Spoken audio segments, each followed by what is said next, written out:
Thank you father యేసయ్య నీకు వందనాలు తండ్రి. పరిశుద్ధాత్మ దేవుడా నీకు వందనాలు తండ్రి. కృప కలిగిన యేసయ్య నీకు వందనాలు తండ్రి.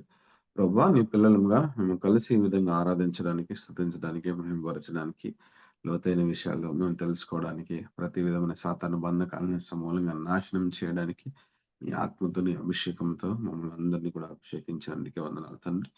ప్రభువా దేవా నీ యొక్క రెవల్యూషన్స్‌తో మమ్మల్ని అందరిని నింపండి ప్రభువా. దేవా నువ్వే మాట్లాడండి. మాట్లాడు దేవుడు నువ్వే తండ్రి. దేవా అత్యధికమైన అద్భుతాలతోనూ, నీ కృపతోనూ, వెలకట్టలేని దేవా నీ ప్రేమతోనూ మమ్మల్ని అందరిని నింపి ఉన్నావని నజరేయుడైన యేసుక్రీస్తు నామమున నమ్మి పొందుకొని ప్రకటిస్తున్నాం తండ్రి. ఆమేన్. ఆమేన్. ఆమేన్. Praise lord. యేసు ప్రభువు ఇక్కడ మనకి 5 రొట్టెలు 2 చేపల దగ్గర గొప్ప అద్భుతాన్ని చేశాడు. ఆయన చాలా గొప్ప అద్భుతాన్ని చేశాడు. ఆ 5 రొట్టెలని, 2 చేపలను తీసుకొని కృతజ్ఞతాస్తుతులు చెల్లించి, ప్రభువా వీటిని ఆశీర్వదించు అన్నప్పుడు, ఈ 5 రొట్టెలు, 2 చేపలు ఆయన చేతుల్లో నుంచి శిష్యులు తీసుకుంటూనే ఉన్నారు, తీసుకుంటూనే ఉన్నారు, తీసుకుంటూనే ఉన్నారు. మల్టిపుల్ అవుతూనే ఉంటుంది. చాలా గొప్ప అద్భుతం చేశాడు. అక్కడ పరిస్థితిని బట్టి దేవుడు అద్భుతం చేశాడు. అక్కడ ఆ మనుషుల యొక్క ఆహారం కోసం, వాళ్ళ కోసం దేవుడు చాలా గొప్ప అద్భుతం చేశాడు. మరి ఇదే యేసు ప్రభు మత్తయి రాసిన సువార్త 3వ అధ్యాయం 4వ వచనంలో సాతాను వచ్చి ఈ రాళ్ళను రొట్టెలుగా చెయ్యి అని ఒక అద్భుతం చేయమని అడిగినప్పుడు దేవుడు అక్కడ సాతాను కోసం అద్భుతం చేయలేదు. ఇక్కడ వీళ్ళు అడగలేదు. దేవుడు వీళ్ళ కోసం అక్కడున్న మనుషుల కోసం దేవుడు ఆ రొట్టెని 5 రొట్టెల్ని, 2 చేపల్ని చాలా అద్భుతంగా, గొప్పగా చేశాడు. వాళ్ళు తిని తృప్తి పొందేంత వరకు చేశాడు.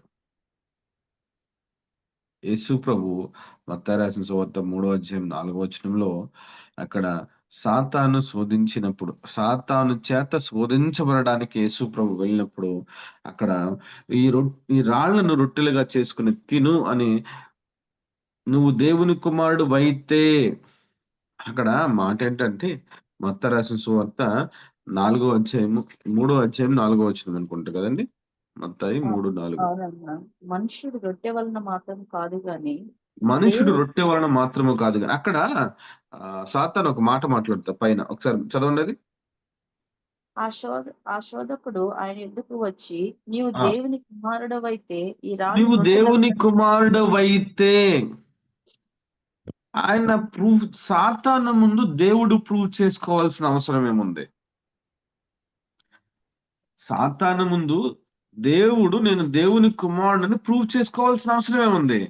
అక్కడ సాతాను అంటున్నాడు, "నువ్వు దేవుని కుమారుడివైతే ఈ రాళ్ళను రొట్టెలుగా చెయ్యి" అని సాతాను అడిగినప్పుడు అక్కడ అద్భుతం చేయలేదు. ఇక్కడ ఏ ఒక్కరు కూడా అద్భుతం అడగలేదు. 5 రొట్టెలు 2 చేపల దగ్గర ఏ ఒక్కరు కూడా అద్భుతాన్ని అడగలేదు. అద్భుతాన్ని ఆశించలేదు. వాళ్ళు వాళ్ళ యొక్క వచ్చిన డబ్బులతోనూ, అక్కడున్న డబ్బులతోనూ వాళ్ళందరికీ ఆహారం కొని కొంచెం కొంచెంగా ఇద్దామని అనుకున్నారు. కష్టపడదాం అనుకున్నారు. బయటకి పంపిద్దాం అనుకున్నారు. ఏ ఒక్కరు కూడా అక్కడ అద్భుతాన్ని ఎక్స్‌పెక్ట్ చేయలేదు. అద్భుతాన్ని ఆశించలేదు. అయినప్పటికీ దేవుడు చాలా గొప్ప అద్భుతాన్ని చేశాడు. అక్కడ దేవుడిని తనను తాను నిరూపించుకోవడానికి దేవుడు చేశాడా? కాదు.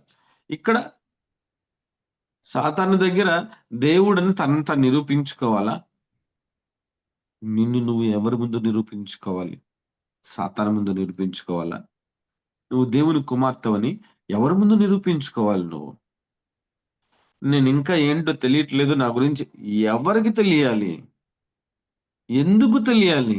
నువ్వంటే నీ తండ్రికి తెలీదా? నువ్వంటే నీ యేసయ్యకి తెలీదా? నువ్వు ప్రేమతో ఆయన ప్రేమను పొందుకునే విధంగా నేను నీ కుమార్తెని కదా యేసయ్యా అని ఆయన దగ్గర నువ్వెప్పుడైతే నేను నీ కుమార్తెని కదా ప్రభువా, కుమారుడిని కదా ప్రభువా అని ఆయన దగ్గర ఎప్పుడైతే సంతోషంగా ఉంటావో, నువ్వు ఎవరి ముందు నిన్ను నువ్వు నిరూపించుకోవాల్సిన అవసరం లేదు. ఆటోమేటిక్‌గా నీ గురించి వాళ్ళే తెలుసుకొని నీకు వ్యతిరేకంగా ఉన్నవాళ్ళు అనుకూలంగా మారుతారు. ఒక గొప్ప విషయం జరిగిందండి. ఇక్కడ మత్తయి రాసిన సువార్త 3వ అధ్యాయము 4వ వచనంలో 3వ అధ్యాయము ఎన్నో వచనం అది? 3వ అధ్యాయం 4 అధ్యాయం 3 4వ అధ్యాయం 3వ వచనం కదా! ఆ అవునండి. శోధకుడు ఆయన రొట్టెలు ఆయన యొద్దకు వచ్చి, "నీవు దేవుని కుమారుడవైతే" క్వెషన్ చేసిన ఈ సాతాను దగ్గర దేవుడు ఏమి కూడా నేను దేవుని కుమారుడని ప్రూవ్ చేసుకోలేదు. ఓకే. అన్యుల దగ్గర, దేవుని తెలియని పిల్లల దగ్గర, నీ యొక్క అభిషేకం తెలియని పిల్లల దగ్గర, నీ యొక్క శక్తి తెలియని పిల్లల దగ్గర, నువ్వు దేవుని చేత ఎంతగా అభిషేకించబడ్డావో, అది వేరే వాళ్ళ ముందు, అన్యుల ముందు, దేవుని తెలియని ముందు, అభిషేకం లేని వాళ్ళ ముందు నువ్వు నిరూపించుకోవాల్సిన అవసరం లేదు. ముఖ్యంగా సాతాను ముందు నువ్వు నీ యొక్క అభిషేకాన్ని నిరూపించుకోవాల్సిన అవసరం లేదు. యేసు ప్రభు ఇక్కడ ఈ అభిషేకాన్ని దేన్ని గూడా ఆయన సాతాను ముందు ప్రూవ్ చేసుకోవాలనుకోలేదు. నీ దగ్గర పనిజేసే వాళ్ళకి నువ్వేంటో నువ్వు నిరూపించుకోవాల్సిన అవసరం ఉంది. నువ్వు డబ్బులిచ్చి వాళ్ళకి ఆహారం పెట్టి, నువ్వు వాళ్ళకి సాలరీ ఇచ్చి అవన్నీ చేస్తున్నావు. ఒక కంపెనీకి ఎండీవి. నువ్వు ఆ యొక్క కంపెనీకి ఓనర్‌వి. నువ్వు నీ దగ్గర పనిచేసే చాలా చిన్న వాళ్ళకి, వాళ్ళ ముందు నువ్వు నిరూపించుకోవాల్సిన అవసరం ఏముంది? పోనీ నువ్వేదో జాబ్‌లో చేస్తున్నావు. నువ్వే చిన్న ఎంప్లాయివి. నువ్వు వాళ్ళ ముందు వాళ్ళు భయంకరమైన విగ్రహారాధనలో ఉన్నారు. నువ్వు క్రిస్టియన్‌వి. నువ్వు వాళ్ళ ముందు నేను క్రిస్టియన్‌ని, నేను దేవుని కుమార్తెని, దేవుని కుమారుడిని, నేను ఇలా ఉంటా, అలా ఉంటానని నిన్ను నువ్వు నిరూపించుకోవాల్సిన అవసరం లేదు. దేవుడు నిన్ను అలా నిరూపించే విధంగా, నిన్ను అలా వాళ్ళందరూ తెలుసుకునే విధంగా, వాళ్ళే వచ్చి ఆ కంపెనీకి నిన్ను గొప్ప వ్యక్తిగా చేసి, ఆ కంపెనీలో నీ ప్రార్థన వల్ల ఆ కంపెనీ అంతా బ్లెస్ అయ్యే విధంగా జరుగుతది. ఎప్పుడంటే గర్వం లేకుండా, సాతాను ఆలోచనలేవి లేకుండా, దేవుని ప్రేమతో మనం ముందుకు వెళ్తున్నప్పుడు, మనము అత్యున్నతమైన స్థానంలో ఉంటాం. సాతాను ముందు మనం నిరూపించుకోవాల్సిన అవసరం లేదు. యేసు ప్రభువు ఇక్కడ సాతాను ముందు ఏమి నిరూపించుకోవడానికి ఒక్క మిరాకిల్ కూడా చేయలేదు. ఒక్క అద్భుతం కూడా చేయలేదు. చాలా అడిగింది. ఈ కొ ఈ ఆహ్, హ్మ్, కొండపైకి తీసుకెళ్ళి అక్కడి నుంచి దూకేయి అని, ఈ రాళ్ళను రొట్టెలుగా చేసుకొని, ఇంకొక మాట కూడా అంటది. ఇంకో మాట ఏమంటది? పాదములకు రాయి తగలకుండా పట్టుకుంటారు. మళ్ళీ ఇదొక మొత్తం అంతా చూపించి ఇదంతా నీకిచ్చేస్తానని చాలా మాటలంటది. అక్కడ దేవుడు ఏదన్నా నిరూపించుకోవడానికి ట్రై చేశాడా? లేదు. కానీ ఒకసారి ఆలోచించండి. యేసు ప్రభు ఈ దురాత్మ ముందు ఏమీ తాను నిరూపించుకోవడానికి చూడలేదు గానీ, నేను దేవుని కుమారుడినని నువ్వైతే అని డౌట్ పెట్టినా సరే, అక్కడ ఏమి మాట్లాడలేదు గానీ, తర్వాత ఆయన మనకి సేన పట్టిన దురాత్మల దగ్గరికి యేసు ప్రభు వస్తే, అక్కడున్న ఆ సేన పట్టిన దురాత్మల దగ్గర యేసు ప్రభు అలా నడుచుకుంటూ ఆ దారిన వెళ్తుంటే, ఆ దురాత్మలేమున్నాయి, ఆ దురాత్మలేమున్నాయి, "ప్రభువా, దేవుడా, యేసయ్యా, నువ్వే మమ్మల్ని పందుల మందలోకెళ్ళడానికి పర్మిషన్ ఇవ్వు. మమ్మల్ని నాశనం చెయ్యకు" అని దేవుణ్ణి వేడుకున్నాయి. యేసు ప్రభువుని వేడుకున్నాయి. మరి యేసు ప్రభు ఇక్కడ ఈ సాతాను ముందు ఆయనేంటో నిరూపించుకున్నాడా? మరి వాటికెలా తెలిసింది? వాటికి తెలుసు నువ్వేంటో బ్రదర్, సిస్టర్. నువ్వేంటో, నీలో ఉన్న అభిషేకం ఏంటో నీ చుట్టూ ఉన్న వారందరికీ తెలుసు. సాతాను బంధకాలు, సాతానుకి చేష్టలు చేస్తున్న వాళ్ళందరికీ తెలుసు. దేవుని తెలియని అన్యుల పిల్లలకు కూడా నువ్వేంటో తెలుసు. వాళ్ళు తెలుసుకునే విధంగా దేవుడు చేస్తాడు. నువ్వేమి నీ సొంత ఆలోచనలతో నిన్ను నువ్వు ప్రూవ్ చేసుకోవాల్సిన అవసరం లేదు. నువ్వు దేవుని చేతిలో ఒక గొప్ప వ్యక్తివి. యేసు ప్రభు చూడండి. 5 రొట్టెలు, 2 చేపల దగ్గర ఆయన్ని ప్రూవ్ చేసుకోవడానికి ఇక్కడ గొప్ప కార్యం చేయలేదండి. వాళ్ళ ఆహారం కోసం, వాళ్ళలో విశ్వాసం పెరగడం కోసం, వాళ్ళ స్థితి మారడం కోసం అక్కడున్న వాళ్ళందరికీ కూడా 5 రొట్టెలు, 2 చేపలు ఆ యొక్క అద్భుతాన్ని దేవుడు చేశాడు. అద్భుతం చేసిన తర్వాత మీరు చూస్తే అక్కడున్న వాళ్ళందరూ గూడా ఇంచుమించు 20,000 మంది వరకు ఉన్నారు. వాళ్ళందరూ గూడా వెంటనే రక్షణ పొందుకొని బాప్తిసం తీసుకున్నారని బైబిల్‌లో రాయబడి ఉందా? ఒకసారి చూడండి. మత్తయి రాసిన సువార్త 6 అధ్యాయంలో మత్తయి రాసిన సువార్త 14 అధ్యాయంలో గాని, లూకా రాసిన సువార్త 9 అధ్యాయం గాని, మార్కు రాసిన సువార్త 6 అధ్యాయంలో గాని, యోహాను రాసిన సువార్త 6 అధ్యాయంలో ఎక్కడన్నా వీళ్ళందరూ వెంటనే రక్షణ పొంది మారు మనసు పొందారు. దేవుడంటే తెలుసుకున్నారనుందా? ఆ అద్భుతాలను చూసి ఆశ్చర్యపోయారు. మరి ఇదే మనుషులు యేసుప్రభు సిలువేస్తున్నప్పుడు ఇందులో చాలా మంది అక్కడున్నారు కదా! ఆయన సిలువేయొద్దని ఒక్కరు చెప్పలేదు కదా! దేవుడు చేసిన అద్భుతాల్ని చాలా మంది మర్చిపోతూ ఉంటారు. నీకు కష్టం అనిపించినప్పుడు, నీకు బాధ అనిపించినప్పుడు, నీకు వ్యాధి అనిపించినప్పుడు, నీకు ఇబ్బంది కలిగినప్పుడు, దేవుడు నీ జీవితంలో ఎస్పెషల్లీ నీ జీవితంలో దేవుడు చేసిన అద్భుతాన్ని జ్ఞాపకం చేసుకో. నీ జీవితంలో దేవుడు చెప్పిన ఆ అద్భుతాన్ని మరలా జ్ఞాపకం చేసుకో. దేవుడు ఇంకా గొప్ప కార్యాలు జేస్తాడు. ఇక్కడ ఈ 5 రొట్టెలు 2 చేపల దగ్గర ఇంకొక గొప్ప సంఘటన జరిగింది. వీళ్ళందరూ అందరూ తిన్న తర్వాత అక్కడ ఎన్ని గంపలెత్తారు? అందరూ తృప్తిగా తిన్న తర్వాత ఒకసారి చూడండది. అందరూ 12 తృప్తిగా తిన్న తర్వాత ఆ 12 వచనం గంపలు నిండా మనకెక్కడుంది? ఎత్తిరి. 20 17 20లో వచనంలో ఉందన్న. ఉంది. లూకా కాదన్నా. 9, 17లో ఉంది. అలాగే 14, 20లో ఉందన్న. మత్తాయి 14, 20లో. 20లో ఉంది. అలాగే వాళ్ళందరూ మార్క్‌లో గూడా ఉంటది. యోహాన్‌లో గూడా ఉంటది సేమ్. ఆ! 20 వచనం చదవండి.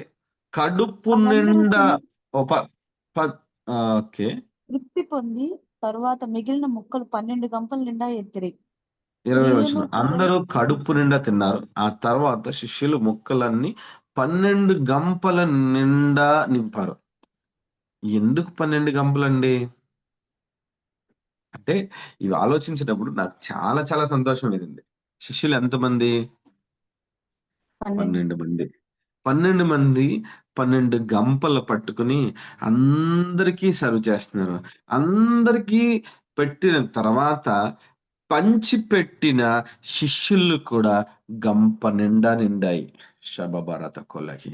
పంచిపెట్ట 12 మంది శిష్యులు 12 గంపలు పట్టుకొని ప్రతి ఒక్కరికి పంచిపెడుతున్నారు. ప్రతి ఒక్కరికి ఇస్తున్నారు. వాళ్ళ గంపల్లో వస్తూనే ఉన్నాయి. అయితే పంచిపెట్టిన ఈ శిష్యులు కూడా తృప్తిగా తినేంతగా వాళ్ళు కూడా తిన్న తర్వాత ఇంకా 12 గంపలు మిగిలాయి. యేసు ప్రభువు యేసు ప్రభువునడిగినప్పుడు, ప్రభువా అదే శిష్యులు అదే శిష్యులు మా దగ్గర డబ్బులు సరిపోవు. ఈళ్ళకి ఆహారం పెట్టడానికి అరణ్యానికి పంపిస్తాను. వీళ్ళకి పెట్టడానికి ఈ 5 రొట్టెలు 2 ముక్కలు తీసుకొస్తే వీళ్ళకి చిన్న చిన్న ఒక్కరికి కూడా ఆహారం పెట్టలేము. ఇవి ఎలా పెడతామన్న శిష్యుల దగ్గర వాళ్ళ దగ్గర మనము పెట్టలేము అన్న వాళ్ళతో దేవుడు పెట్టించాడు. మనము వీళ్ళకి తృప్తిగా కనీసం టేస్ట్ కూడా చేయించలేము అన్న వాళ్ళ చేతనే వాళ్ళకే ఇచ్చి, వాళ్ళ ద్వారానే ఆ సుమారు 20,000 మందికి తృప్తిగా భోజనం పెట్టించాడు. పెట్టించిన తర్వాత వీళ్ళు కూడా తిన్న తర్వాత ఇంకా 12 ప్రతి ఒక్కరి గంపలో ఫుల్లుగా నిండే విధంగా, ఇంకా మిగిలే విధంగా దేవుడు చేశాడు. ఈ రోజున నువ్వు ఎవరికి ఇవ్వడానికి నీ దగ్గర ఏమీ లేవేమో. పంచిపెట్టడానికి కూడా నీవేమీ లేవేమో. నీ దగ్గర ఉన్న మనీతో నువ్వేమీ చేయలేకపోతున్నావేమో. ఆహారం గాని, బట్టలు గాని, ఇంటిలో ఉన్న సరుకులు గాని, ఇంటిలో ఉన్న కావాల్సినవి గాని, ఏది కూడా నువ్వు కొనుక్కోలేకపోతున్నావేమో, తినలేకపోతున్నావేమో, నీ పిల్లలకి పెట్టలేకపోతున్నావేమో. కానీ వాటిని దేవుడు ఈ రోజున ఆశీర్వదించబడ్డావు. సిస్టర్ వాళ్ళు పంచి పెట్టడంలో దేవుని పనిలో నిమగ్నమయ్యారు. దేవుని వాళ్ళ కాన్షియస్ అంతా మారిపోయింది. అద్భుతం చూసిన తర్వాత వాళ్ళ స్థితి అంతా మారిపోయింది. 12 మంది స్థితి మారిపోయిందనడానికి సింబల్ ఏంటంటే 12 గంపలు 12 మంది దగ్గర ఫుల్‌గా నిండి గంపలు నిండా అక్కడుంటది చూడండి. ఆ గంపలు నిండా నింపారు. 20 వచనం చూడండి కావాలంటే. మత్తయి రాసిన సువార్త 14, 20 అప్పుడు అందరూ కడుపు నిండా తిన్నారు. అందరూ అందులో వీళ్ళు కూడా. అందరూ కడుపు నిండా తిన్నారు. ఆ తర్వాత శిష్యులు మిగిలిన ముక్కల్ని 12 గంపలు నింపారు. ప్రతి ఒక్కరికి గూడా దేవుడు బ్లెస్ అంటే ఆశీర్వాదం. అంటే ఆ అద్భుతం వెనకాల అద్భుతం కోసం పనిచేసిన ప్రతి ఒక్కరిని కూడా దేవుడక్కడ చాలా గొప్పగా ఆశీర్వదించాడు. నువ్వు ఎంప్టీ అనుకున్నావు గదా! నా చేతుల్లో ఏది లేదనుకున్నావు గదా! అని వాళ్ళకి మరలా ఆ యొక్క దేవుని యొక్క ప్రేమని రుచి చూపించాడు. ఇదే శిష్యులను 12 మందిని మనం ముందు చూస్తే లూకా రాసిన సువార్త 9వ అధ్యాయంలో మనం చూస్తే, వాళ్ళని మొట్టమొదట 9వ అధ్యాయము 1 వచనంలో వీళ్ళని ఫీల్డ్‌కి పంపిస్తాడు దేవుడు అభిషేకించి. 1 వచనం. లూకా రాసిన సువార్త 9 1 వచనం. ఆయన 12 మంది శిష్యులను పిలిచి వారికి దయ్యాన్ని వెళ్ళగొట్టడానికి అధికారం ఇచ్చాడు. రోగులను నయం చేయడానికి శక్తినిచ్చాడు. దేవుని రాజ్యాన్ని ప్రకటించడానికి, రోగులను బాగు చేయడానికి వాళ్ళని పంపాడు. అంత గొప్ప శక్తితోను, అంత గొప్ప పవర్‌తోను, అంత గొప్ప వెపన్స్‌తోను పంపిన శిష్యులు వీళ్ళు అద్భుతాలు బానే చేశారు. 6 అధ్యాయం చూడండి. 6 వచనం చూడండి. లూకా రాసిన సువార్త 9 అధ్యాయం 6 వచనం. వారు బయలుదేరి అన్ని స్థలాలలో సువార్త ప్రకటిస్తూ, రోగులను బాగు చేస్తూ గ్రామాల్లో పర్యటించారు. వాళ్ళు అద్భుతాలు చేసొచ్చిన తర్వాత, వాళ్ళు చాలా గొప్ప కార్యాలు చేసొచ్చిన తర్వాత, ఇక్కడ ఈ 5,000 మందికి ఆహారం పెట్టే విషయంలో ఈ సుమారు 20,000 మందికి ఆహారం పెట్టే విషయంలో వాళ్ళని వాళ్ళు చూసుకున్నారు. మా దగ్గర ఏమీ లేవు. మేము ఎంప్టీ. ఇక్కడ పెట్టడానికి కష్టం.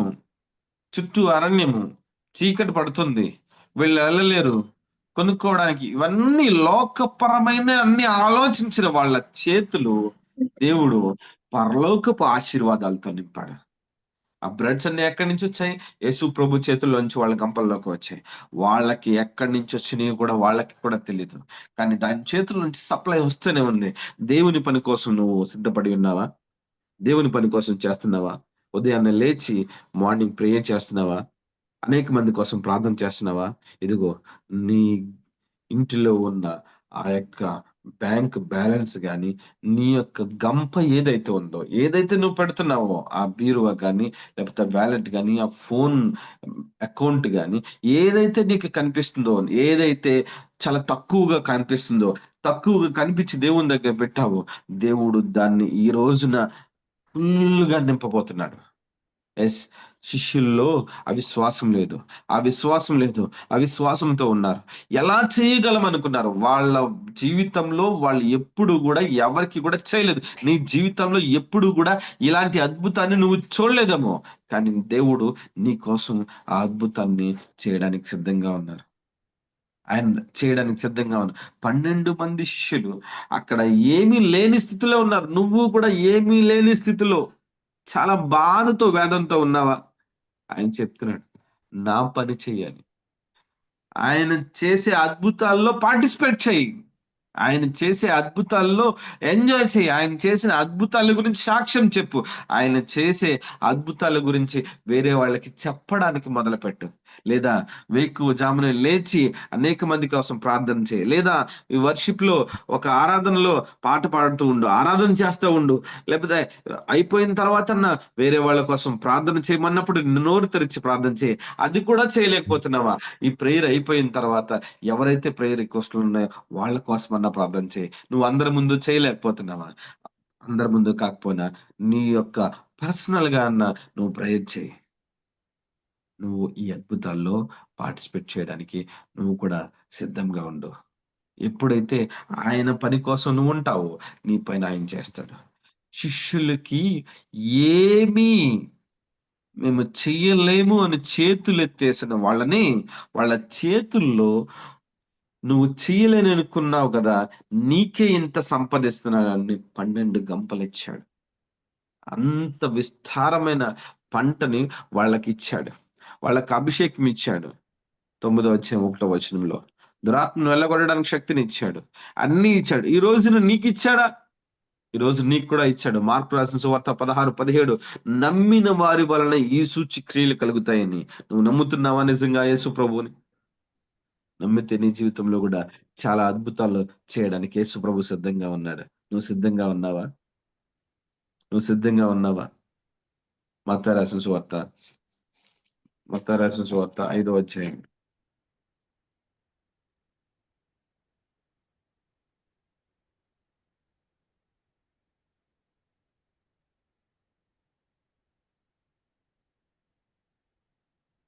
మత్తయి రాసిన సువార్త 6వ అధ్యాయం. నాకు చాలా ఇష్టమైన వాక్యం అండి. చాలా సార్లు నన్ను, నా కుటుంబాన్ని, నాకు కావాల్సిన సమస్తాన్ని కూడా నింపిన వాక్యము. నన్ను రెట్టింపు చేసిన వాక్యము. నాలో ధైర్యం నింపిన వాక్యము. నేనింత గొప్పగా సక్సెస్‌ఫుల్‌గా దేవుని సువార్తను ప్రకటించడానికి దేవుని సపోర్ట్‌తో, దేవుని యొక్క సపోర్ట్‌తో ఇంత సంతోషంగా నేను గర్వంగా తిరగడానికి నాకు దేవుడిచ్చిన ఒక మంచి వాక్యం. మత్తయి రాసిన సువార్త 6వ అధ్యాయము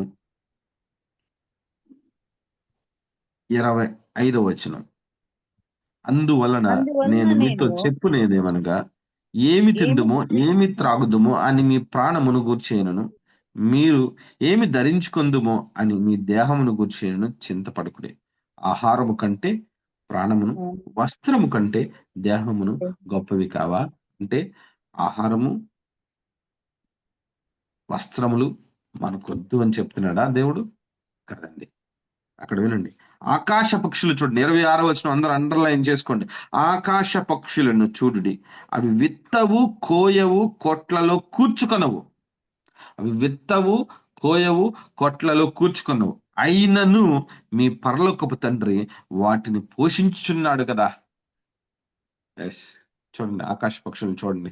అవి విత్తవు, కోయవు, కొట్లలో కూర్చుకొనవు. అయినను మీ పరలోకపు తండ్రి వాటిని పోషించుచున్నాడు గదా! అక్కడ గొప్ప మాటన్నాడు. మీరు వారికంటే బహుశ్రేష్ఠులు కారా?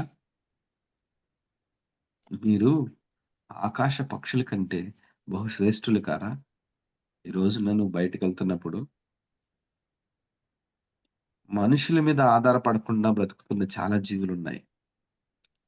పక్షులు గాని, లేకపోతే బర్డ్స్ గాని, అదే చిన్న చిన్న బటర్‌ఫ్లైస్ గాని, లేకపోతే తూనీగలు గాని, లేకపోతే చాలా ఉన్నాయి గదా! అవన్నీ కూడా మీ వల్లే బ్రతుకుతున్నాయా? మీరే వాటికి ఆహారం పెడుతున్నారా? మీరే వాటిని జీవింపచేసే విధంగా చేస్తున్నారా? కాదు గదా! అవి వాటికి అవి కూడా సమకూర్చుకోవట్లేదు.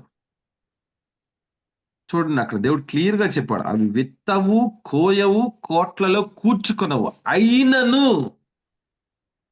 అంటే వాటి దగ్గర జీరో. వాళ్ళ దగ్గర బ్యాంక్ బ్యాలెన్స్ జీరో ఉంది. అయినను వాటిని మీ పరలోకపు తండ్రి పోషించుచున్నాడు గదా!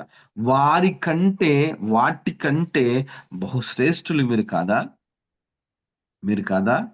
ఈ రోజున దేవుడు చెప్తున్నాడు. అది మీ జీవితంలో ఎలా జరుగుతది? కింద ఉంది చూడండి.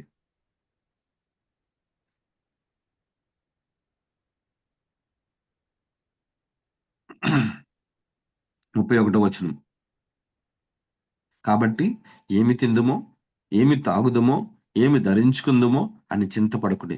అన్యులు వీటన్నిటి విషయమే విచారింతురు. దేవుని తెలియని పిల్లలు డబ్బుల కోసం, ఆహారం కోసం, వీటన్నిట్లి కోసం, వస్త్రాల కోసం చింతపడతారు. వేదన చెందుతారు. కానీ దేవుడున్నాడని తెలిసినప్పుడు నువ్వు చింతపడుతున్నావంటే, నువ్వు బాధపడుతున్నావంటే, వేదన చెందుతున్నావంటే ఆకాశ పక్షుల కంటే ఘోరంగా నిస్తుతుందని నిన్ను నువ్వు శాపాన్ని ప్రకటించుకుంటున్నావు. యెస్. నిజమే. జాగ్రత్త. ఇక్కడ చెప్తున్నాడు చూడండి. ఇవన్నీ మీకు కావాలనని మీ పరలోకపు తండ్రికి తెలియను. కాబట్టి తెలుసు. కాబట్టి అంటే ఏదేదో ఉంది అక్కడ. కాబట్టి మీరు ఆయన రాజ్యమును, నీతిని మొదట వెదకుడి. Thank you Jesus. ఆయన రాజ్యమును, ఆయన నీతిని మొదట వెదకుడి. అప్పుడవన్నీయు మీకనుగ్రహించబడును. నీకున్న ప్రతి అప్పు, ప్రతి బాధ, ప్రతి వేదన, ప్రతి శోధన, ప్రతి కష్టము, ప్రతీదీ కూడా తొలగిపోవాలంటే దేవుడేం చేయమంటున్నాడంటే, మొదట నా నీతిని, నా రాజ్యాన్ని వెతకండి అని యేసుప్రభు చెప్తున్నాడు. అప్పుడు మీకన్నీయు అవన్నీయు అనుగ్రహించబడును. అప్పుడు అవన్నీయు మీకు అనుగ్రహించబడును.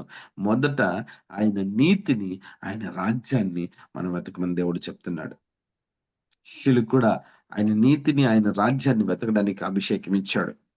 పరలోక రాజ్యపు వారసులుగా ఆయన ప్రకటించమని, పరలోకం గురించి ప్రకటించమని మనకి లూకా రాసిన సువార్త, మత్తయి రాసిన సువార్త 10వ అధ్యాయం, లూకా రాసిన సువార్త 9వ అధ్యాయం మొదటి వచనాల్లో మనం చూసాము శిష్యుల్ని పంపించేటప్పుడు. కానీ వాళ్ళు మర్చిపోయారు. ఈ రోజు నువ్వు కూడా చాలా మర్చిపోయి ఉన్నావేమో. మర్చిపోయావేమో. అందుకే దేవుడు 5 రొట్టెలు, 2 చేపలు అంత గొప్ప అద్భుతం చేసిన తర్వాత శిష్యులకు కూడా ఇదిగో నువ్వు ఎంప్టీగా ఉన్నావు కదా! ఎంప్టీగా ఉన్నానని, ఖాళీగా ఉన్నానని, నీ బ్యాంక్ బ్యాలెన్స్ జీరో ఉందని ఎవరికీ పెట్టాలని నువ్వు అనుకుంటున్నావు గదా!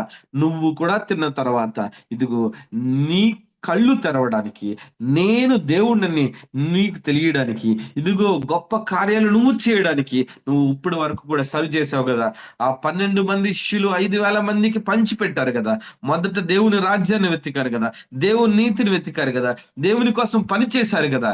ఇదిగో దేవుని కోసం పని చేసిన ఈ 12 మంది శిష్యులకి కూడా దేవుడు ఆయన వాళ్ళ యొక్క ఆ గంపలు వాళ్ళు పంచిపెట్టిన గంపలన్నీ గూడా నింపేశాడు దేవుడు. దానికి కారణం ఏంటంటే, మొదట దేవుని రాజ్యాన్ని, దేవుని నీతిని వాళ్ళు వెతకడం. అక్కడ వెతికేలాగా దేవుడు చేశాడు. యేసు ప్రభు అక్కడ ఇంకొక విధంగా మిరాకిల్ చేయొచ్చు. మీరందరూ వరుసగా 50 మందిని, 100 మందిని అలా కూర్చోబెట్టండి. ఇంకో గొప్ప అద్భుతం ఏంటంటే, ఆయన అద్భుతం అక్కడ రెస్టోరేషన్ చేశాడు. పునరుద్ధానాన్ని చూపించాడు. హ్మ్. బార్లీ పంట అప్పుడే పండుతదనమాట. అక్కడ పండే పంట బార్లీ పంట. ఆ బార్లీ పంటతోనే బ్రెడ్ చేస్తారనమాట. బార్లీ అంటే అక్కడ పంట చేసిన దాన్ని రెస్టోరేషన్ పునరుద్ధానంతో సూచిస్తామనమాట. పునరుద్ధానం. ఇంకొకటి 2 చేపలున్నాయి. చేపలెందుకున్నాయంటే చేపలెందుకు తీసుకున్నాడంటే అక్కడ బెత్సయిదా అనే ప్లేస్‌లో వాళ్ళంతా ఉన్నారు. బెత్సయిదా అంటే రొ అదే ఆహ్, చేపల హౌస్ ఆఫ్ ఫిషెస్. ఎక్కువగా ఫిషెస్ దొరికే ఏరియా అన్నమాట. ఆ ప్లేస్‌ని తీసుకున్నాడు దేవుడు. అక్కడున్న ప్లేస్, అక్కడున్న వాతావరణాన్ని, అక్కడున్న ప్లేసెస్‌ని, అక్కడున్న బార్లీ పంట, అక్కడున్న ఫిషెస్. అక్కడున్న వాటితోనే దేవుడు గొప్ప అద్భుతం చేశాడు. నీ దగ్గరున్న వాటితోనే, నీ దగ్గర ఏదైతే ఉందో దాంతో చాలా, చాలా, చాలా, చాలా, చాలా, చాలా గొప్ప అద్భుతం చేయడానికి దేవుడు సిద్ధంగా ఉన్నాడు. ఆకాశం నుంచి మన్నా కురిపించలేదు యేసయ్య. మీరందరూ కూడా 50 మంది, 100 మంది, 50 మంది, 100 మంది అని వరుసగా కూర్చున్నప్పుడు శిష్యుల్ని కూడా మీరు కూడా 12 మంది కూర్చోండి. నేను ప్రార్థన చేస్తాను. ఆకాశం నుంచి మన్నా వస్తది. వాళ్ళ దగ్గరికి వస్తది. వాళ్ళ మన్నాను భుజిస్తారు అని దేవుడు చెప్పలేదిక్కడ. వాళ్ళ దగ్గర ఏదైతే ఉందో దాన్ని దేవుడు మల్టిపుల్ చేశాడు. ప్రతిసారి గూడా పరలోకం నుంచే దేవుడు నీకు పంపిస్తాడనుకోవద్దు. నీ దగ్గర ఉన్న డబ్బుని, నీ దగ్గర ఉన్న ఆస్తిని, నీ దగ్గర ఉన్న సంపదని, నీ దగ్గర ఏదైతే రూ. 2 ఉందన్నావో, ఏదైతే రూ. 1 ఉందన్నావో, దాన్ని 2,00,00,000 కింద, 2,000,00,00,000 కింద దేవుడు మల్టిపుల్ చేయగలిగిన సామర్థ్యం కలిగిన దేవుడు. నీ దేవుడు. You are believing or not. నీ దేవుడు చెప్తున్నాడు. ఇశ్రాయేలీయులకి ఐగుప్తు నుంచి తీసుకొచ్చేటప్పుడు వాళ్ళకి ఏ రిసోర్స్ లేదు కాబట్టి ఆ ఆకాశం నుంచి మన్నాను కురిపించాడు. అక్కడ అద్భుతం చేశాడు. వాళ్ళకి మాంసం కావాలంటే సముద్రం లోపల నుంచి పుర్రెళ్ళని తీసుకొచ్చి వాళ్ళకి మాంసం పెట్టిన దేవుడు. 5 రొట్టెలు ఇక్కడ ఇశ్రాయేలీయులందరూ గూడా ఆ కొండ పైన అరణ్యంలో చీకటి పడిపోతున్నప్పుడు సుమారు 20,000 మంది జనం ఉంటున్నప్పుడు 20,000 మందికి ఒకేసారి 5 రొట్టెలని, 2 చేపల్ని విరిచి పంచిపెట్టి అంతమంది తినగా 12 మంది శిష్యులు కూడా వాళ్ళకి కూడా దేవుని రాజ్యాన్ని, దేవుని నీతిని వెతికిన వాళ్ళకి కూడా గొప్ప కార్యం చేసిన దేవుడు ఈరోజు నీ చేతిలో నువ్వు పెట్టుకున్న ఆ మనీ, నువ్వు పట్టుకున్న ఆ ఏటీఎం కార్డ్స్, నువ్వు చేతులు పెట్టిన ఆ ఫోన్‌పే వాటన్నిటిని దేవుడు మల్టిపుల్ చేయకుండా ఊరుకుంటాడా? దేవుడు చాలా గొప్ప అద్భుతాలు చేశాడు. నీ జీవితంలో చాలా అద్భుతాలు చేశాడాయన. నీ కన్నులు తెరవబడి నువ్వు కళ్ళారా చూస్తావు. యెస్. నమ్మలేని స్థితిలో శిష్యులు ఉంటే, నమ్మే విధంగా వాళ్ళ చేతుల్లోనే పెట్టాడు. ఇదిరా నీ ఆశీర్వాదము. నువ్వున్నది దేవునితో, నువ్వున్నది అభిషేకించిన వాళ్ళతోని. ఈరోజు యేసయ్య నీ తండ్రి, నీ డ్యాడీ నీతో చెప్తున్నాడు. నువ్వున్నది యేసయ్యతో. నువ్వున్నది గొప్ప ధనవంతుడితో. నువ్వున్నది పరలోకాన్ని, భూమిని పరిపాలించగలిగిన ఏకైక వ్యక్తితో. నువ్వున్నది ఆయన భూమి పైన ఏదైనా చేయగలిగిన సామర్థ్యం కలిగిన దేవుడితో ఉన్నావు నువ్వు. ఆ తండ్రితో ఉన్నావు. కుమారుడిగా ఉన్నావు. ప్రియమైన కుమారుడిగా ఉన్నావు. ప్రియమైన కుమార్తెగా ఉన్నావు. నీ జీవితంలో అద్భుతాలు జరగవని నువ్వెలా అనుకుంటున్నావు? నీ జీవితం అలాగే ఉండిపోతదని నువ్వెలా అనుకుంటున్నావు? ఈరోజే నీ జీవితంలో గొప్ప పంట చూడబోతున్నావు. 5 రొట్టెలు, 2 చేపలను విస్తారమైన పంటగా చేసిన దేవుడు ఆ పని కోసం పనిచేసిన శిష్యుల్ని దేవుడు వాళ్ళేంటో వాళ్ళకి తెలియచేసిన దేవుడు. నువ్వేంటో, దేవునిలో నువ్వేంటో దేవుడు నీకు తెలియచేయబోతున్నాడు. సాతాను కోసం దేవుడు అద్భుతాలు చేయడు. దేవుడు నీ కోసం అద్భుతాలు చేస్తాడు. సాతాను పిల్లలని పిలువబడుతున్న వాళ్ళు అన్యులు అని పిలువబడుతున్నారు. వాళ్ళకి చాలా చాలా డబ్బులుంటున్నాయేమో. కానీ ఒకేసారి కొలాప్స్ అయిపోతున్నారు. ఒకేసారి నాశనం అయిపోతున్నారు. ఒకేసారి అనేక వ్యాధులతో, బాధలతో, శోధనలతో ఆ సాతాను బంధకాల్లోకి వెళ్ళిపోతున్నారు. కానీ నిత్య జీవంతో, నిత్యత్వము ఆయనతో ఉండగలిగిన దేవుని పిల్లలుగా ఈ రోజున మనం ఉన్నాం. ఈరోజు నీకున్న కష్టము అది ఒకవేళ సాతాను పెట్టిన లేపోతే దేనివల్లన్నా జరిగినా, దాన్ని పూర్తిగా తొలగించడానికి నీ యేసయ్య సిద్ధంగా ఉన్నాడు. నువ్వు సిద్ధంగా ఉన్నావా? అక్కడ ఫిలిప్పునడిగాడు 9వ వచనంలో ఆహ్, మనం లూకా రాసిన సువార్త 9వ వచనంలో ఫిలిప్పునడిగాడు. ఎందుకడిగాడంటే, ఏం చేస్తాడని అడిగాడు. వీళ్ళకి భోజనం ఎక్కడి నుంచి పెడతాం? అని అడిగాడు. ఇంకొక శిష్యుడొచ్చి డబ్బులు ఇంత సరిపోతాయా? అని అడిగాడు. ఇంకొక శిష్యుడొచ్చి 5 చేపలు 2 ఇద్దే శిష్యులు ఏవైతే చెయ్యలేమని చెప్పిన శిష్యులతో చేయించాడు. నా బ్రతుకులో నాకిది జరగదు. అవ్వదు అని నువ్వు బాధపడుతున్నావా? నాకు జాబ్ రాదు. నా భర్తకి జాబ్ రాదు. నాకు మ్యారేజ్ కాదు. నా బ్రదర్‌కి మ్యారేజ్ కాదు. నా జీవితం ఇంతే.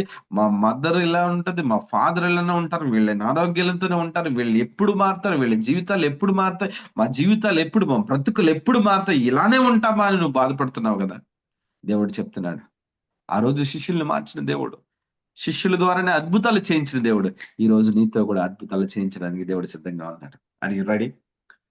దేవుడు నీ ద్వారానే దేవుని పని జరిగించబోతున్నాడు. నీ ద్వారానే దేవుని పని జరిగించబోతున్నాడు. నీ దగ్గర ఏదైతే ఉందో మొట్టమొదట హృదయపూర్వకంగా అది దేవుని రాజ్యంలో పెట్టడానికి సిద్ధపడు. నీ దగ్గర ఆ రూ. ఉందా? అది దేవుని రాజ్యంలో పెట్టి ప్రభువా దీన్ని విత్తనాల్ని గొప్ప హార్వెస్ట్‌గా చెయి. నీ దగ్గర ఆ యొక్క చిన్న ఆహారమే ఉందా? అది దేవుని రాజ్యంలో పెట్టి గొప్పగా ఆశీర్వదించమని అడుగు. నీ దగ్గర అప్పుందా? ప్రభువా ఆ అప్పుని దేవుని చేతుల్లో పెట్టి ప్రభువా ఈ అప్పుని మైనస్‌లో ఉన్నదాన్ని బ్లెస్ చేయి ప్రభువా. అప్పుని ఆశీర్వాదకరంగా మార్చు ప్రభువా. అనారోగ్యం ఉందా? ఆయన చేతుల్లో ఉంచు. ప్రభువా నువ్వు పొందిన గాయముల వల్ల మాకు ఈ అనారోగ్యం అంతా పోయి ఆరోగ్యంగా వచ్చింది కదా ప్రభువా అని. నిన్ను దేవుడు అనేక మంది కోసం అద్భుతాలు చేయడానికి నిన్ను ఎన్నుకున్నాడు. ఇదే శిష్యులు, ఇదే 12 మంది శిష్యులు చాలా అద్భుతాలు చేశారు. తర్వాత 11 మంది శిష్యులు ఈ భూమి అంతా కూడా తిరిగి ఆయన కోసం, ఆయన కోసం పనిచేశారు. ఇండియా మనకి ఎస్పెషల్లీ ఇండియాకి తోమా గారొచ్చినప్పుడు ఆయనకి ఎవరు ఆహారం పెట్టాడు? ఆయనకి ఆహారం కోసం ఏ పనులు చేశాడు? అక్కడ ఆయన భయంకరమైన విగ్రహారాధనలో ఉన్న వాళ్ళ దగ్గరకొచ్చి ఆయన గొప్ప కార్యాలు ఎలాంటి గొప్ప కార్యాలు చేస్తారు? నాకు తెలిసిన ఒక గొప్ప కార్యం. ఆయన వాటర్‌ని ఆయన నమ్మకపోతే అక్కడ యేసుప్రభు గురించి చెప్తున్నప్పుడు నమ్మకపోతే కేరళ అండ్ తమిళనాడు ప్రాంతాల్లో నమ్మకపోతే ఆయన వాటర్ తీసుకొని పైకిలా ఎగరేసి అక్కడ ఆపి, "అరే! నా దేవుడంటే ఇదిరా! నేను ఏదైనా చేయగలనని" నా ప్రభు అని ఆయన గురించి ధైర్యంగా, చాలా గర్వంగా చెప్పిన తోమాకు సంబంధించిన శిష్యులుగా మనం ఈ భారతదేశంలో ఉన్నాం. ఇండియా అనేది మిరాకిల్ కంట్రీ. యెస్. మిరాకిల్స్ చేయడానికి భారతదేశంలో ఉన్న ప్రతి ఒక్కరిని కూడా దేవుడు ఎన్నుకున్నాడు. అద్భుతాలు చేయడానికి, సువార్త చెప్పడానికి, దేవుని ప్రవచనాలు ప్రవచించడానికి దేవుడు మనల్నందరిని ఎన్నుకున్నాడు. నీ జీవితంలో ఏదైతే షార్టేజ్ ఉందో, నీ జీవితంలో ఏదైతే తక్కువగా ఉందో, ఇంకా బాధగా ఉందో, అప్పుగా ఉందో, వేదనగా ఉందో, వాటన్నిటిని నీ ద్వారానే, నీ ప్రేయర్ ద్వారానే, నీ చేతుల ద్వారానే అనేక మంది పంచిపెట్టడానికి నీకు తినగా, తృప్తి పొందగా, నీ అప్పులన్నీ కట్టేసుకోగా, నీ బ్యాంక్ బ్యాలెన్స్ అంతా కూడా ఫుల్లుగా నింపబడే విధంగా, ఇదిగో నీ అనారోగ్యం అంతా పోయిన తర్వాత, వేరే వాళ్ళ అనారోగ్యాలు కూడా పోగొట్టగలిగే అభిషేకంతో దేవుడు నిన్ను అభిషేకించున్నాడు. నువ్వు ఆయన పని కోసం సిద్ధంగా ఉన్నావా? జస్ట్ ఆయన ఒకటే చెప్పాడు. ఇవన్నీ నీకు జరగాలంటే ఆహ్, మత్తయి రాసిన సువార్త 6వ అధ్యాయము 33వ వచనం మరలా చదువుతున్నాను చూడండి. మత్తయి రాసిన సువార్త 6వ అధ్యాయం 33. కాబట్టి ఏంటది? ఏం కావాలంటే? ఫుడ్ కావాలంటే, అన్నీ కావాలంటే, నీకు కావాల్సిన అన్నీ దొరకాలంటే మీరు ఆయన రాజ్యమును, నీతిని వెతకండి. అప్పుడు అవన్నీ అప్పుడు మీకు అనుగ్రహించబడతాయి. ఆయన రాజ్యాన్ని, ఆయన నీతిని వెతికారా మీకు అవన్నీ కూడా దొరుకుతాయి. యేసుప్రభు చెప్తున్నాడు. నా నీతిని, నా రాజ్యాన్ని వెతకండి. ఆటోమేటిక్‌గా మీకు కావాల్సినవన్నీ గూడా నేను అనుగ్రహిస్తానని. ఈ రోజున మీరందరూ గూడా చాలా సంతోషంతో ఆయన రాజ్యాన్ని, ఆయన నీతిని వెతకడానికి ఎర్లీ మార్నింగ్ లేచి, ఆయన్ని స్తుతించి, మహిమపరచి, ఇదిగో ఆయన రాజ్యం యొక్క పనిలో మీరు కూడా నిమగ్నమై ఉన్నారు. మీ జీవితంలో గూడా ఆయన గొప్ప కార్యాలు చేయడానికి సిద్ధంగా ఉన్నాడు. Are you ready? Pray. I will pray. Prayer చేస్తా. పరిశుద్ధుడా యేసయ్య నీకు వందనాలు తండ్రి. ప్రభువా, దేవా ఎంతో ఆశతో దేవా ఇదిగోనైనా నీ కోసం ఎదురు చూస్తున్నారు ప్రభువా. నీ రాజ్యాన్ని వెతుకుతున్నారు. దేవా ఇదిగో నీ నీతిని వెతుకుతున్నారు తండ్రి. దేవా నీ రాజ్యాన్ని, నీ నీతిని వెతికే ప్రతి ఒక్కరి జీవితంలో గొప్ప అద్భుతాలు చేస్తానని వాగ్దానం చేసిన దేవుడవు తండ్రి. మత్తయి రాసిన సువార్త 6వ అధ్యాయం 33వ వచనంలో నువ్వు చెప్పావు. మొదట నా నీతిని, నా రాజ్యాన్ని వెతకండి. మిగిలినవన్నీ గూడా మీకు యాడ్ అవుతాయని. నీకు కావాల్సిన దానికంటే గొప్పగా ఇస్తానని చెప్పావు తండ్రి. ప్రభువా ఇదిగో నీ పని కోసం సిద్ధపడిన వీళ్ళందరినీ కూడా బ్లెస్ చేయండి ప్రభువా. యేసయ్య ముఖ్యంగా తండ్రి దేవా ఏమీ లేవు అని నా దగ్గర ఉన్న ఆ 12 మంది శిష్యులకి దేవా ఆ 12 గంపలిచ్చి ఇదిగో ఇంతగా మిమ్మల్ని ప్రేమిస్తున్నాను. మీకు ఎంత శక్తి ఇచ్చాను. మీ శక్తిని సరిగ్గా వాడట్లేదు. నా రాజ్యాన్ని, నా రాజ్యం కోసం మీరు ఈ విధంగా పనిచేస్తే మీకు ఎలాంటి బహుమతులు ఖచ్చితంగా వస్తాయని మా ముందు శిష్యుల్ని ఎగ్జాంపుల్‌గా నువ్వు చూపించావు తండ్రి. ప్రభువా ఆ శిష్యులు చాలా గొప్పగా ఆశీర్వదించబడ్డారు. ప్రపంచమంతా తిరిగి నీ సువార్తను ప్రకటించారు. ప్రభువా మా భారతదేశం అంటే కూడా ఎస్పెషల్లీ నీకు చాలా ఇష్టం కదా ప్రభువా. ప్రభువా ఈ దేశంలో ఉన్న వాళ్ళు ఎవరు నశించిపోకుండా ఉండాలని దేవా ఇదిగోనైనా తోమా లాంటి గొప్ప దైవజనుడిని దేవా నీ శిష్యుడిని పంపించావు తండ్రి.